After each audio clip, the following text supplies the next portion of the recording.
to the Metro on 1019 WDET. I'm Carrie Jr. II. Fall is here, and with it comes cool nights, crispy leaves, and the smell of hot apple cider. But the season won't last forever, and as we know here in Michigan, it doesn't last very long at all. So in an effort to encourage some frolicking in the fall for everyone, myself included, Laura Herberg joins us to share some of the best fun Michigan has to offer this autumn. She's a reporter with Bridge, Michigan, and a former WDET colleague. Laura, welcome back. Hey, Carrie. Good to see you. Good to see you as well. All right, so we're going to talk about some of these delectable options for fall this year. I'm a big fall fan, so I'm excited to talk about it. I am. I believe it's the best season of the year. Ooh.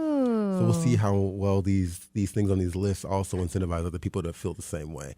So you wrote a piece for Bridge called 5 Ways to Fall for Fall in Michigan. Let's start at the top, right to the beginning. What's the number one thing on the list? Well, it's not rank ordered, but at the very top, I have a Slurp a cider slushy. Ooh, slushy, a cold slushy. A cold slushy. So I have to admit, I might be a little bit behind the times on this. Okay. Like, they're not like fresh off the press, but they were new to me and my mind was blown, and they're so good. And they are literally everywhere right now. They're probably at any cider mill you're going to go to. They might be at your ice cream shop if it's still open. Mm-hmm. They might be at your bar. So they're out there and they're really good. That's fair. I mean, I do think, nowadays you never know what the temperature might be on the days when you go. And cider mills have been open and it's been relatively warm.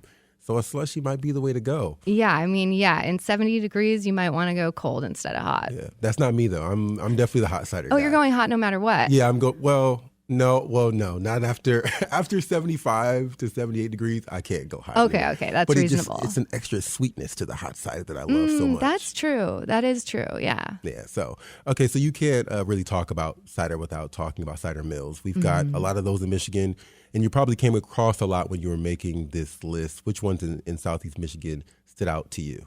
Well, just staying on the topic of slushies for a second, I think Uncle John's Cider Mill in Lansing deserves a shout out. They might be, we don't know, they might be the first to have had the cider slushie. Oh. They've had it for a long time, I think more than a decade. So, props to Uncle John's for that. And they also have, the hot, so you could be happy if you go there too. But really, when I was putting this list together, I was kind of blown away at how many options there are. Okay. Like, there were more than I realized.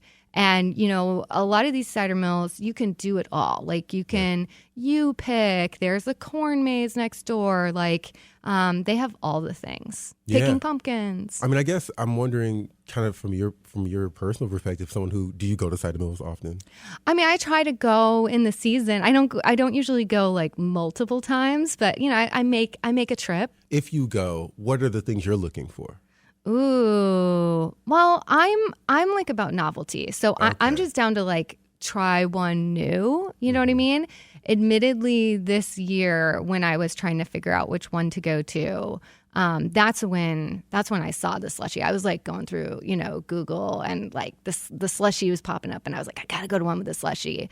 So next year I'll probably just go through and see if there's something, new and interesting. I do if I end up going again this season, I want to go to one with a corn maze. Okay. And we can talk about that a little bit if you want. Yeah, we can in a second. I have not done a corn maze before. Okay. No, I'm curious to know. I do want to let listeners know who just joined us that they're listening to the Metro on 1019 WDET. I'm Carrie Jr. II. I'm joined with Laura Herberg. We're talking about the best fall season activities to do before the cold comes in and the leaves all fall down. You can get a link to her story at wdet.org/metro.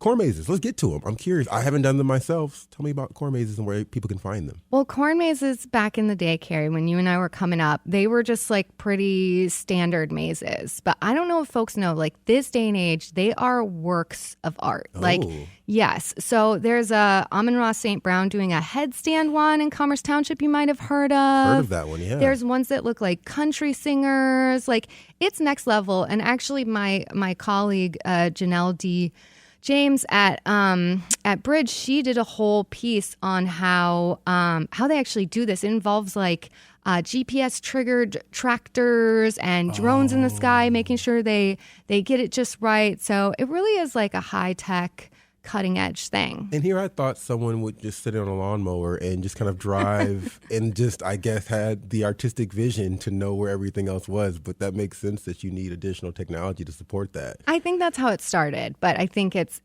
since evolved. And a lot of these corn mazes, they also have like little games, you know, where you like answer a question and go to the next checkpoint. So that can be fun, especially for the family or maybe a date. And some of them are mixing it up other ways. There's like a glow in the dark one that's out near Grand Rapids at Deep Roots. Produce, I think is what it's called. And then also we're getting a spooky season. So this is not for me, but a lot of the some of the corn mazes are becoming haunted. Oh. So there's that as well. I like that combination between the two. You like it? I think so. I'm a spooky guy. Are you? Yeah, I am. I'm not an escape room person, but me the neither. Combination between kind of navigating the space and getting scared, I think that's nice. Nice ring for it, especially in late October. Now, for me, I know I asked you earlier about what you look for when you go to cider mills. For me, it's the trails. So I often have gone like Yates to walk amongst the colors, talk, hang out, small group stuff like that. Yeah. Apple picking is nice too. Yeah. Some of the best apples I've ever had. But depending where you are in the state, you're going to see some of those colors on the trees in Detroit. And we're still seeing a lot of green right now. But if you drive up north, just a couple of hours, things start to look a lot more colorful. So please tell me touring the fall colors is on your list somewhere. Oh, absolutely. I've done a little bit of it. Oh. So I was just up north. I went to check out the Sky Bridge at Boyne. Have you heard about this? No, I haven't. So it's like a little suspension bridge, a pedestrian suspension bridge. And what I mean by little is because it's, fits about 2 people wide, but it's more than 100 feet tall. Okay. And I think that it has some claim like the longest timber towered suspension bridge, which means like the towers on either side are made out of wood. But so I went to check that out, and I'm a little afraid of heights, so I didn't really know what to expect. But I was able to make it across. But a word of warning in the middle, like, because it's mostly like, how do I explain it? Like graded for most of it, and then all of a sudden in the middle, it kind of drops out and it's fiberglass. So then you're just like stepping on what feels like emptiness. It feels like air. So that one threw me for a loop. And some of the folks I talked to on the other side were also thrown off a bit by that part. But it made it a little bit more exciting. I was going to say that it adds a little bit of a thrill if that's what you're looking for. And so it's a great way to take in the fall colors in the area up there at Boyne. And part of the fun is you get to take a chairlift up. Okay. And then you also get to take the chairlift down. So I don't know how many listeners are skiers, but as a kid, that was on my bucket list to be able to ride back down. Because normally you don't get to ski back down. But in the fall, you get to ride back down. And there's a lot of mountains in Michigan that offer up their chairlift this time of year for fall colors viewing. So it's part views, part thrill, part adventure. Yeah. All right. I like that. Yeah. Now, as I said before, fall can be really quick and really short. Winter comes up on us much faster than we'd like. Sometimes it's Halloween at that point. Yeah. It's like already cold. And I know you said you've been working on kind of a list. Want to tease it for us on some of the winter activities we could possibly look forward to before we wrap up? Yeah, absolutely. After the success of our summer bucket list that we did, we are now in the midst of putting together a winter bucket list. So we're seeking submissions right now. Folks can go to bridgemi.com to find out how to do that. The deadline for that is this Friday at 5 p.m. And then we're going to do the big reveal of the list at a free virtual lunch break we have coming up on Wednesday, October 9th. That's at noon. And you can also sign up for that on our website at bridgemi.com. So you're fielding opinions and thoughts about these places. And you did that for the fall ones as well. No, not for fall. I just slapped that thing together. But the summer we did. We got more than 100 submissions from folks around the state. And that's what we're doing again for the winter bucket list. And they're already coming in. So I don't know, we're getting close to an hour, but I've laid my eyes on some of the things coming in for the winter bucket list. Oh, can I get one little teaser? I'm curious to know. Yeah. Let me see what is one that's like sort of blowing my mind. There is a luge course up in the UP. A lot of folks know about the one over in Muskegon. They have this outdoor adventure complex, but there's one in the UP that athletes use before they do world competition. So that's, but they have luge for those who don't know. Oh yeah, luge is when you watch the Olympics and there's someone, it looks kind of like they're on an old fashioned sled and they're going down this windy sort of water slide looking course, but it's snow or ice. So it's an Olympic sport, but they have a little baby one that they say is anybody can try it. So I'm nice. I would never try a real luge, but I might try a baby one. Awesome. Well, Laura Herberg is a reporter at Bridge, Michigan, and we'll share a link to her full fall bucket list story and how to submit your winter bucket list activities at WDET.org/metro. Laura, thanks so much for joining us today. Thanks, Carrie.